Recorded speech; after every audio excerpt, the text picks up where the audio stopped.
you grew up listening to the sermons of George Truett while Yeah. you were attending the First Baptist Church of Yeah. Dallas. Can you tell me a little bit about your relationship with Pastor Truett and what he meant to you? Dr. Truett married my mother and father. She was a devoted member of the First Baptist Church. Even after my father died and we lived way out in North Dallas, we continued to go to First Baptist. There were 5 of us, of course.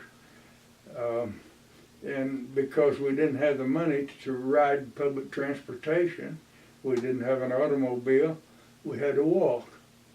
Every Sunday, we walked 5 miles into First Baptist Church, walked back. That night we went back again, 5 miles in, 5 miles out. And we were exhausted. Needless to say, we didn't look forward to Sundays. The kids didn't. My mother was iron dedicated. So off we went. She sat us down in the 3rd row every Sunday for the service and listened to George Truett expostulate on all of the things that one ought to know of a spiritual sort. We all joined the church under Dr. Truett, made professions of faith. What I remember specifically about Dr. Truett was that you knew when you saw him, when you talked to him, you knew he loved you.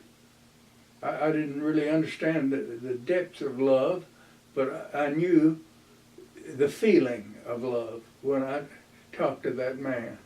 There was nothing gushy about him, no backslapping, none of that. It was just genuine communication from a person who cared about people. And I always felt utterly blessed to have known the man and been able to listen to his wise and searching comments. One Wednesday, Mother often made us go on Wednesday night to prayer meeting. And that was an ordeal, I can tell you. Partly because while everybody else got to eat, you paid a quarter then for a meal, we stood back in the shadows. We couldn't afford the meal that they served at church. But one night, my brother Jeremiah,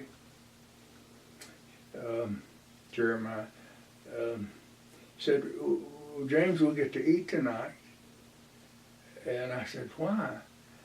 He said, because Dr. Truett saw us standing back in the shadows and he offered to pay for our meal.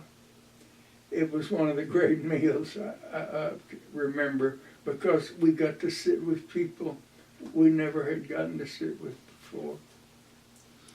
It was, in a way, a heartbreaking moment, but a joyous moment. I'll never forget the dessert. It was dried apricot pie. I'd never eaten it in my life. And I was just really, really pleased to be able to be part of the thing that we'd never really been able to be. But that was Truett. If he saw somebody in difficulty, he helped.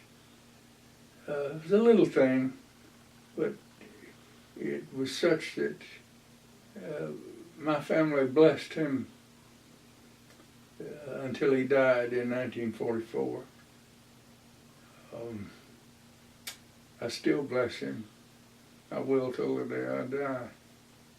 There are not many men like him.